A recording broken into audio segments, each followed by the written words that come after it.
The Dark Scrolls. In the shadowed halls of medieval Europe, behind gilded doors and tapestries woven with symbols of power, there lingered rituals so cruel, so humiliating, that even today they echo with a kind of horror that words alone cannot soften. The queens of the Middle Ages, women adorned in jewels and silks, praised for their lineage and coveted for their alliances, were not only judged by their ability to rule or to marry well. They were bound by a test as cold and merciless as the iron crowns they wore, a test of their purity, their untouched innocence, their so-called virtue. For in a world ruled not only by kings but also by suspicions, dynastic ambitions, and the Church's unrelenting hand, the body of a queen was not her own. It was a battlefield, a contract, a vessel to secure lineage. And before she could step into the throne beside her husband, she might first be forced into the cruel spectacle of what history remembers as the virginity test. Imagine for a moment the candlelit chambers of a medieval palace. The air is thick with incense, but beneath its sweetness lingers the sour stench of fear. A young princess, no more than 15 or 16, has been chosen to wed a king. She has been taught since childhood that her worth lies in her bloodline and in her chastity. Her gown is heavy with embroidery, but under its weight her body trembles. Around her stand physicians appointed by the court, midwives sworn to the church, and sometimes even noble witnesses whose eyes pierce deeper than any blade. They are here not to bless her union, but to confirm with crude intrusion that she is untouched. In their eyes, her so-called purity is not merely a personal matter. It is proof of political trust, a guarantee that heirs will be legitimate, that the blood of dynasties will not be tainted by unknown seed. This was no simple superstition. It was a weapon of power, a ritualized humiliation wrapped in the language of sanctity. The origins of these trials lie deep within both religious doctrine and political paranoia. In a society where marriage was rarely about love and nearly always about alliances, a woman's sexual purity was treated as sacred property. The Church declared virginity a holy virtue, a reflection of the Virgin Mary herself, and thus any deviation was seen not just as personal failure, but as moral corruption. Monarchs, desperate to avoid scandal and illegitimate heirs, clung to these rituals as if they were shields against chaos. A bride who could not pass the test was a liability, her body a site of suspicion that could unravel entire kingdoms. Thus, virginity became not a personal matter but a national one, inspected under the unforgiving eyes of power. But the methods by which these so-called examinations were carried out were anything but divine. Crude, invasive, and devoid of medical accuracy, they often involved manual inspection by matrons or physicians who claimed to know by touch or sight whether a girl was intact. Sometimes the tests were cloaked in ceremony, linen sheets displayed after the wedding night, paraded like proof of honor to the watching court. In some cases, entire entourages waited outside bedchambers, listening for signs that would confirm consummation. And when silence prevailed, rumors whispered like serpents, tearing reputations apart. For queens and princesses, there was no escape. Their most intimate selves were transformed into public trials. One of the most chilling cases remembered in whispers is that of Isabella of Valois, married to King Richard II of England at the tender age of 7. Though far too young to be subjected to a physical trial, her innocence was nevertheless treated as a pledge of untouched purity. She grew into womanhood under the gaze of suspicion, her virtue a political token that could be called into question at any time. Later queens were not so spared. Catherine of Aragon, whose union with Henry VIII would become one of the most notorious sagas of royal history, was haunted for years by accusations regarding her maidenhood. When Henry sought to annul their marriage, he insisted that she had been truly wed and consummated to his brother Arthur before him. Catherine swore before God that she had never known Arthur as husband, But her testimony was weighed against the shadows of a virginity test never fully trusted. Her body was the battlefield upon which England's break with Rome was fought. Beyond England, across the courts of France, Spain, and the Holy Roman Empire, the same cruel expectations prevailed.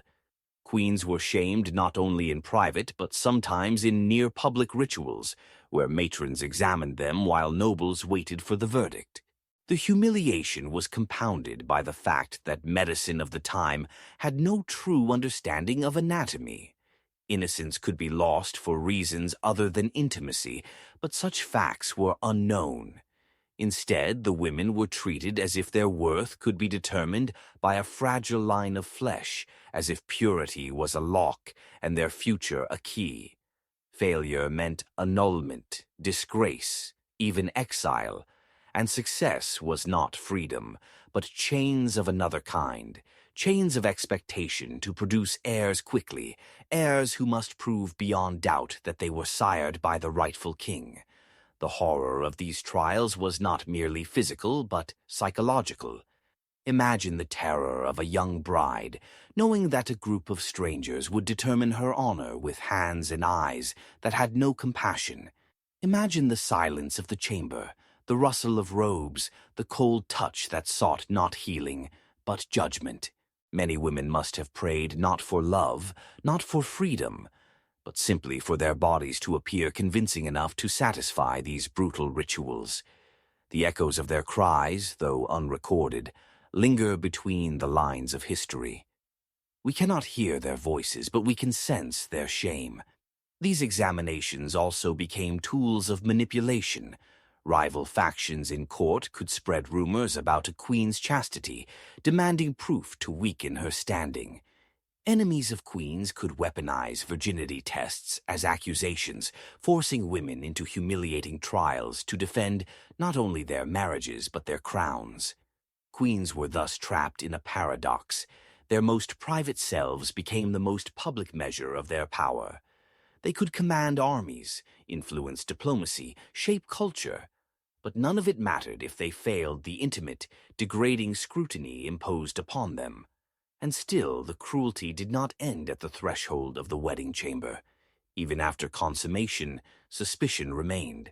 The bloodied sheets displayed after a wedding night were not always genuine. Servants could be bribed to stain them with animal blood, disguising failure as success. Conversely, a lack of blood did not necessarily mean absence of virginity, but in the eyes of nobles eager for scandal, it was damning evidence. Women lived in fear that their very physiology might betray them, that nature itself could be twisted into an accusation. The union of two dynasties, the stability of entire realms, could hinge upon a stain on linen. Few symbols in history carried so much weight for so little truth. The shadow of these rituals stretched into political crises. In some cases, annulments were granted on the grounds of unproven consummation, tearing alliances apart. Queens who failed or were rumored to have failed the test were cast aside, their honor destroyed. They were often sent away to convents, stripped of titles, their lives reduced to whispers of scandal. Others endured marriages in which their chastity was forever doubted, leaving them politically vulnerable.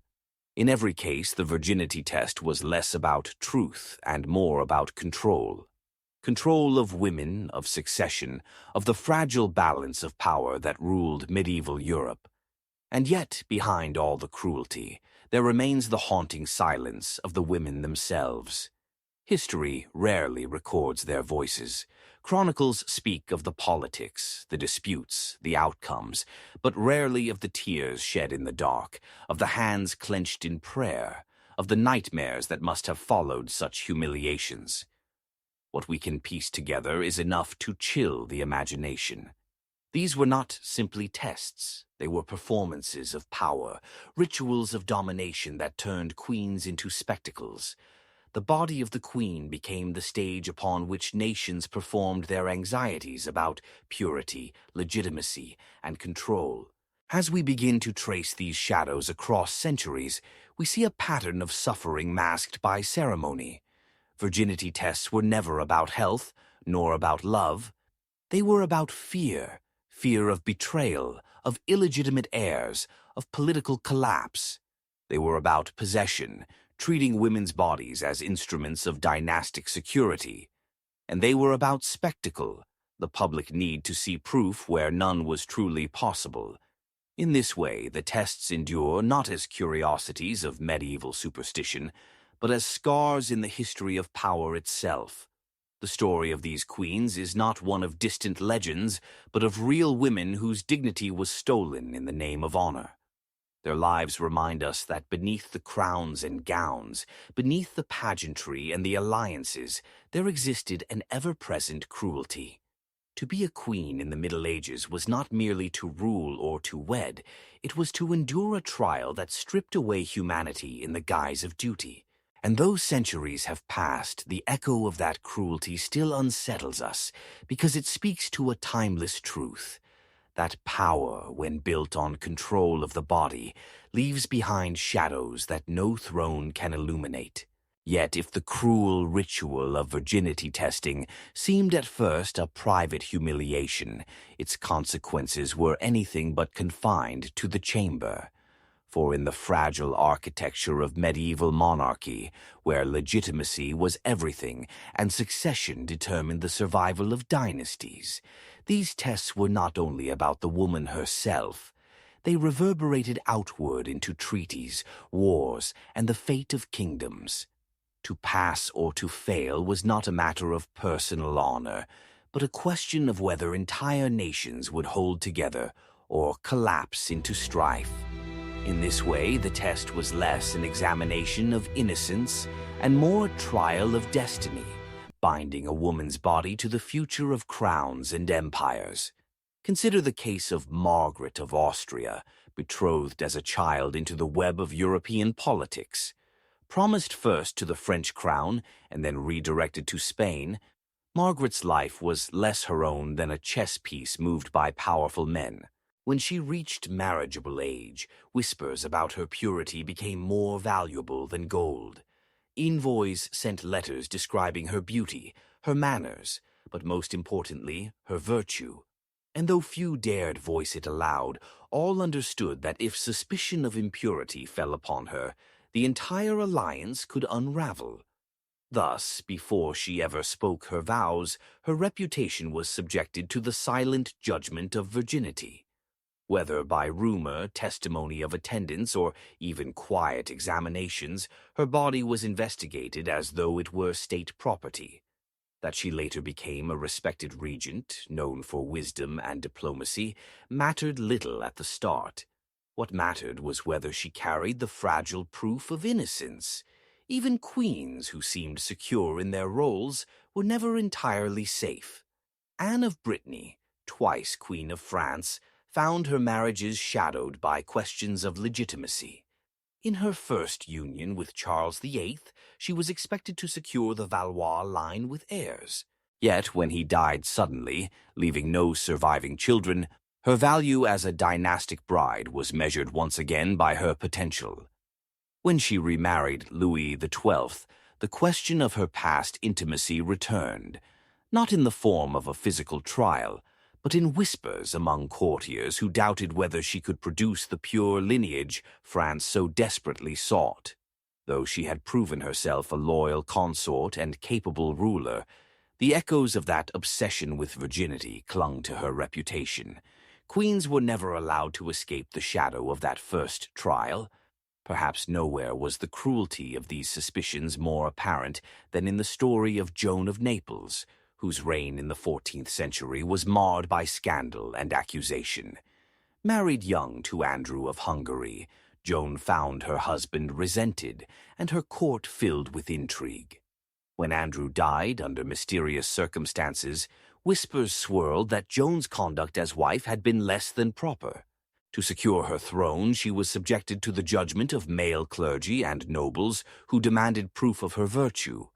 Though no invasive test was formally recorded, the very idea that her private life could be measured against the impossible standard of virginity was wielded as a weapon against her. She spent her life fighting to maintain legitimacy, her queenship poisoned by the idea that purity once doubted could never be restored. In Joan's story, we see the test not as a single ritual, but as a lifelong sentence, a shadow from which no woman could fully escape.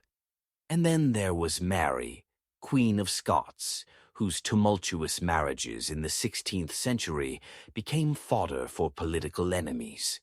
Though she lived in a later age when crude examinations were less overt, the principle endured. Her detractors claimed she had not entered her marriages with the purity expected of a queen, fueling accusations that her son's legitimacy was questionable. These charges, often baseless, nevertheless gained traction because the culture of suspicion surrounding royal virginity had become ingrained over centuries. Whether through hostile rumor or biased testimony, the essence of the test lived on. For Mary, it contributed to the political storms that eventually led to her imprisonment and execution. In her fate, one sees how the obsession with a queen's body could destroy not only reputations but lives. The methods themselves were not only invasive, but tragically flawed. Physicians of the era claimed they could determine virginity by physical signs, by the so-called seal of chastity. Some even claimed they could read clues in a woman's demeanor, her blush, her walk, her voice. These so-called experts cloaked ignorance in authority, delivering verdicts that could make or unmake queens.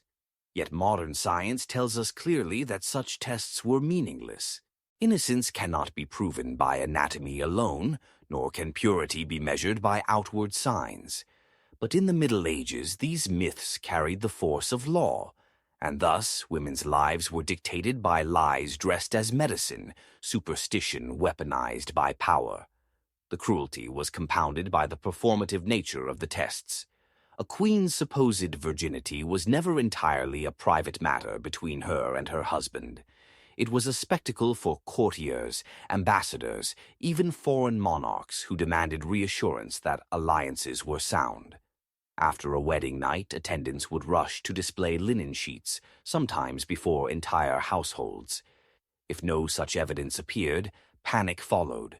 Nobles might debate whether the marriage was consummated, envoys might send alarmed reports to foreign courts, and enemies might seize upon the absence to weaken the queen's standing.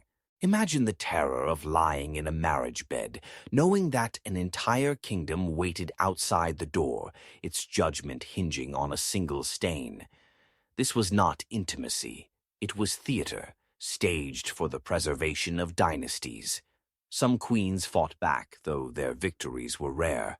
Catherine de' Medici, married into the French crown, wielded her position with political brilliance. Yet even she could not escape scrutiny. When her marriage to Henry II produced no children for 10 years, whispers spread that perhaps she had never been fully pure at the start. Physicians were called to examine her, not only for fertility but for evidence of her untouched state before marriage. Though no damning evidence was found, the suspicion alone weakened her standing. Only when she finally bore children did the whispers quiet. Her story reveals how the virginity test was never truly over. Even years into marriage, a queen could find her body dragged once more into question. The psychological toll of these rituals is almost impossible to measure. For the young brides, many scarcely more than children, the trauma of invasive examinations must have been immense. To be inspected and judged not as a human being but as a vessel of purity was to strip them of dignity before their lives, as queens had even begun. The shame could not be spoken of, for to protest was to risk being labeled impure. Thus, many endured in silence, carrying their humiliation like a hidden wound. Some may have turned to religion for solace, others to political maneuvering, but the pain remained beneath the surface. It is a silence that history has rarely broken, yet one that we can imagine with aching clarity. And the cruelty did not always stop with queens. Noble women, too, were subjected to such examinations before marriage. But for queens, the stakes were infinitely higher. Their failure could spark annulments, excommunications, even wars. When the Spanish princess Juana, later known as Juana la Beltraneja, was rumored not to be the legitimate daughter of King Henry IV, whispers of her mother's chastity threw the kingdom into civil war. Though Juana herself was only a child, the accusations that her mother had not been pure in her union tainted her claim to the throne. Virginity tests, or the lack of them, thus became weapons not only against women, but against the very stability of monarchies. They were not only humiliations, but instruments of political violence. What emerges from all these stories is a chilling paradox. Queens were among the most powerful women of their age, wielding influence over courts and countries. Yet their power was perpetually undermined by an obsession with the most intimate detail of their lives. They could command armies and shape diplomacy, but a whisper about their virginity could undo everything. Their crowns glittered with jewels, but beneath them their heads bowed to the judgment of midwives and matrons. They lived in palaces, yet they could not claim sovereignty even over their own bodies. The virginity test, in all its cruelty, symbolized the contradiction of female monarchy in the Middle Ages, exalted in title, degraded in flesh. As the centuries turned, the obsession began to shift, but it never truly disappeared.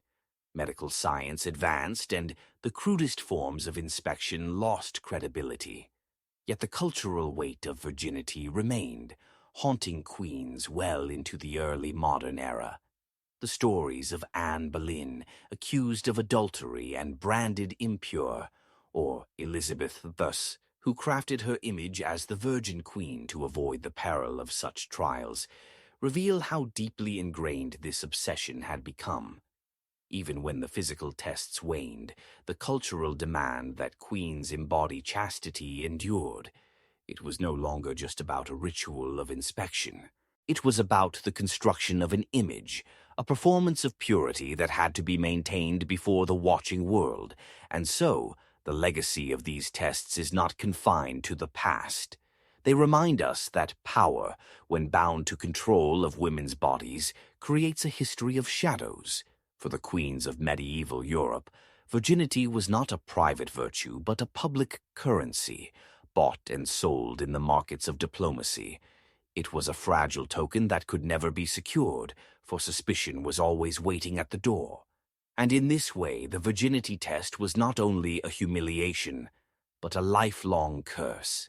It followed queens from the altar to the bedchamber, from the throne to the grave, a reminder that their bodies were never their own. They belonged to history, to politics, to the relentless gaze of power. By the time the medieval centuries ripened into the early modern world, the echoes of the virginity test had already embedded themselves deep into the structure of royal expectation. It was no longer only about an inspection in a chamber or a set of bed linens scrutinized by courtiers. It had evolved into a far broader obsession, a fixation woven into the very fabric of monarchy. The image of a queen was no longer just her face in a portrait, her signature on treaties, or her presence at coronations. It was the unspoken story of her body, whispered in corridors, debated in embassies, and watched by entire nations who saw in her private life the fate of dynasties. The shadow of Catherine of Aragon, her steadfast resistance to Henry VIII's claims, remained a defining example of how the question of a queen's untouched state could change the course of history itself. England's break with Rome was not merely about power or religion. It was about a king who insisted his wife had not been pure when she entered his bed, and a woman who clung to her honor with a conviction stronger than steel. Catherine declared that she came to Henry's side innocent, unblemished, a bride worthy of a king. Yet her word was doubted, her dignity torn apart by councils and papal debates that placed her most private truth on trial for the world to see. In her tragedy, one sees how a queen's worth could be reduced to one question, repeated endlessly until it swallowed her identity. But Catherine was not alone. Anne of Cleves, chosen as Henry's fourth wife, faced a different yet equally humiliating ordeal. When the king declared he could not consummate the marriage, he cast the blame not on his own reluctance, but on whispers of her supposed imperfection. Though no examination was publicly recorded, the suggestion was clear that her innocence was questionable, that her body was unsuitable for producing heirs. The annulment that followed humiliated her, though she survived with the unusual title of the king's beloved sister. Once again, a queen's fate was tied not to her wit, her diplomacy, or her devotion, but to her imagined purity. Across Europe, similar stories unfolded, often less recorded but no less haunting. In France, queens were scrutinized relentlessly, their reputation for virtue serving as a fragile shield against factional enemies. Gossip could spread faster than truth, and a single rumor about a bride's past could weaken her entire dynasty. In Spain, the Catholic monarchs Ferdinand and Isabella built their power upon the sanctity of their union, insisting upon their daughter's virtue as she was sent abroad to secure alliances. Every treaty carried an unspoken clause. The bride must be untouched, for only then could her children be seen as rightful heirs. The result was a culture in which young women of royal blood were treated less as people than as vessels of legitimacy. The methods by which such virtue was judged remained alarmingly crude. Physicians and matrons continued to claim authority over what they could not truly know, giving verdicts that carried the weight of kingdoms. The belief that physical signs alone could reveal innocence persisted stubbornly, despite its flaws. And when such signs were absent, imagination rushed to fill the void. Blood on sheets became a symbol of trust, though it could be faked as easily as it could appear. A lack of it became evidence of guilt, though nature often gave no such proof. In this gap between truth and superstition, countless women suffered. They were judged not by their character, but by fabric and rumor, by the theater of proof that was never proof at all. For the queens themselves, the experience was doubly cruel because it silenced their voices. They were rarely allowed to speak their truth without being doubted. Catherine of Aragon swore under oath that she had entered Henry's marriage innocent, yet her word was set against politics and discarded when inconvenient. Anne Boleyn denied accusations of adultery, yet her protest was drowned in the roar of enemies who painted her as impure. Even Elizabeth the False, her daughter, understood that the only way to escape the humiliation of such tests was to declare herself forever beyond their reach. By fashioning herself as the Virgin Queen, she transformed the very curse that had haunted her mother into a shield of power. In her virginity, real or constructed, she found freedom from marriage, and thus from being subjected to the intimate scrutiny that had destroyed so many others. This obsession was not confined to courts alone. It bled into chronicles, into songs, into the very culture of Europe. The purity of queens became the subject of sermons, of pamphlets, of ambassadors' reports. A woman's private life, or even the suggestion of it, became material for politics. The queen's body was endlessly debated, though never truly her own.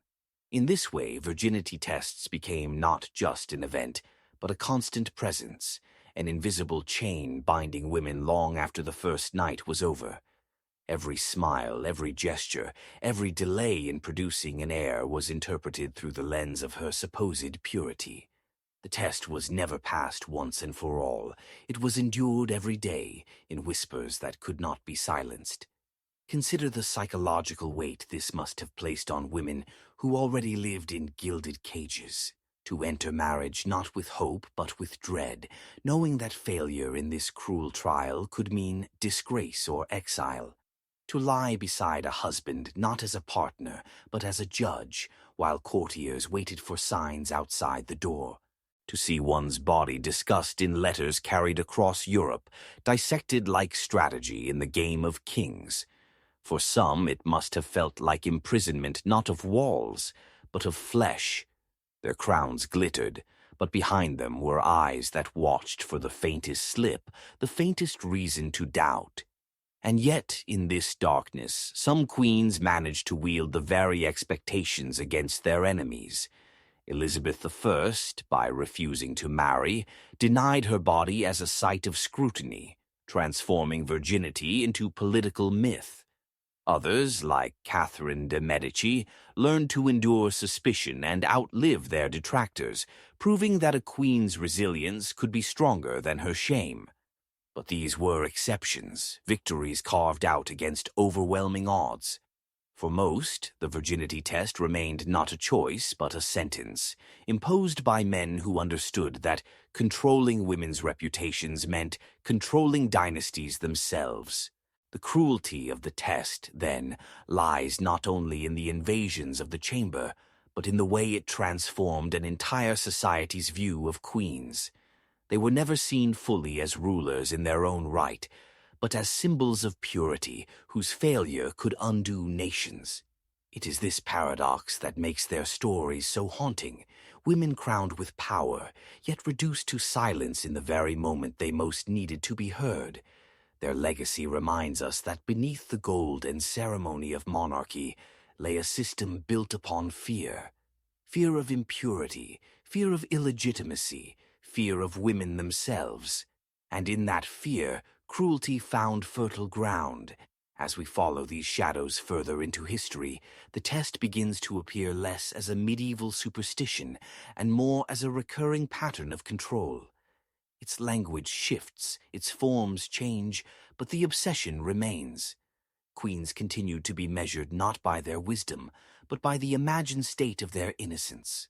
And though centuries have passed, the cruelty of that gaze has not entirely disappeared. The virginity test endures, not as ritual, but as memory, one that continues to remind us of the cost of power built upon humiliation. By the late Middle Ages and into the Renaissance, the ritual of virginity testing was no longer confined to darkened chambers and anxious wedding nights. It had become a cultural expectation, a silent law that shaped diplomacy, family alliances, and the fate of nations. And yet, for all its cruelty and humiliation, the practice reveals more about the anxieties of kings and kingdoms than it does about the women themselves. The queens were never the true source of the fear. They were simply the stage upon which dynasties enacted their deepest insecurities. Behind every inspection, every whispered rumor, every blood-stained sheet was the same question. Would the throne stand, or would it crumble? The queen's body was not her own. It was a living contract, a fragile guarantee of continuity in a world terrified of uncertainty. The irony, of course, is that the very test meant to secure dynasties often destabilized them. The obsession with proving purity sowed division instead of unity, giving rise to scandal and political conflict that might otherwise never have existed. Henry VIII's obsession with Catherine of Aragon's supposed consummation with Arthur tore England from the Catholic Church, sparking centuries of upheaval. Anne of Cleves was humiliated not because of what she had done, but because of what Henry claimed he could not do. Anne Boleyn was condemned less by her actions than by a narrative of impurity spun by her enemies. Again and again, queens found themselves judged not by truth, but by rumor, and kings used these accusations as tools to discard wives when convenient. In this way, virginity tests became less a question of morality and more a language of power, a justification to rid oneself of inconvenient women. And yet it would be a mistake to imagine queens only as victims of this system. Some, like Elizabeth I, understood its power and turned it into myth. By refusing to marry, Elizabeth denied any man the right to question her private life. She transformed her virginity into a symbol of national pride, a weapon against enemies, foreign and domestic. Her marriage to England itself was a defiance of the centuries-long tradition that had humiliated her mother and countless other queens. Where Catherine of Aragon's testimony was doubted, Elizabeth's self-styled purity became gospel. Where Anne Boleyn's body was made into a spectacle of shame, Elizabeth's body was withdrawn from scrutiny, untouchable, divine. In her story lies perhaps the only true victory a queen ever wrested from the legacy of the virginity test: to seize the narrative, to control the myth, and in doing so to free herself from the chamber's cruel gaze. But for most queens, the shadow could not be escaped. Even when medical progress began to chip away at the belief in physical signs of purity, the cultural weight of the idea remained. Queens were still expected to embody chastity, to serve as symbols of moral order in a chaotic world. Their personal lives remained public property, their reputations fragile as glass. A queen who failed to maintain the image of innocence risked not only her own position but the stability of the entire realm. This was the curse of monarchy in Europe: power built on performance, dignity bound to spectacle. The virginity test, whether carried out in chamber or whispered in rumor, remained a stage upon which the fate of nations was decided. For the women themselves, the cost was immeasurable. We rarely hear their voices in the chronicles, for their words were silenced, their testimonies dismissed. Yet one can imagine the loneliness of their position, the dread of marriage not for love, but for judgment, the terror of being touched not with affection, but with suspicion, the weight of knowing that their entire country's trust rested on the most private parts of their lives. To endure this was to live in constant fear, a fear that must have followed them through every glance, every courtly conversation, every ambassador's letter carried across borders. These were not isolated humiliations, they were lifelong shadows. And what of the legacy? Though centuries have passed, the echoes remain. Virginity tests in various forms survived long after the medieval courts. Even into the modern age, women have been subjected to so-called examinations in different cultures, judged by the same flawed and humiliating myths. The queens of the Middle Ages were not alone in their suffering. They were simply the most visible victims of a system that reached far beyond palaces. Their pain was public, their humiliation political, but their story is shared by countless women across history, whose dignity was sacrificed at the altar of control. To remember their trials is not only to tell the tale of monarchy, but to expose the darker truths of patriarchy itself. The story of these queens forces us to confront a deeper reality: that power, when built on fear, demands spectacle. The virginity test was never truly about truth. It was about reassuring anxious courts, silencing enemies, and providing kings with an excuse to manipulate fate. It was about reducing women into symbols, stripping them of humanity in the name of dynasty. And in doing so, it revealed the fragility of the very crowns it sought to protect. For what kind of monarchy depends upon the humiliation of its queens to survive? What kind of power rests on linen, rumor, and superstition? In the end, the virginity test tells us less about queens than it does about kings. Men so insecure in their authority that they needed to anchor it in the bodies of their wives.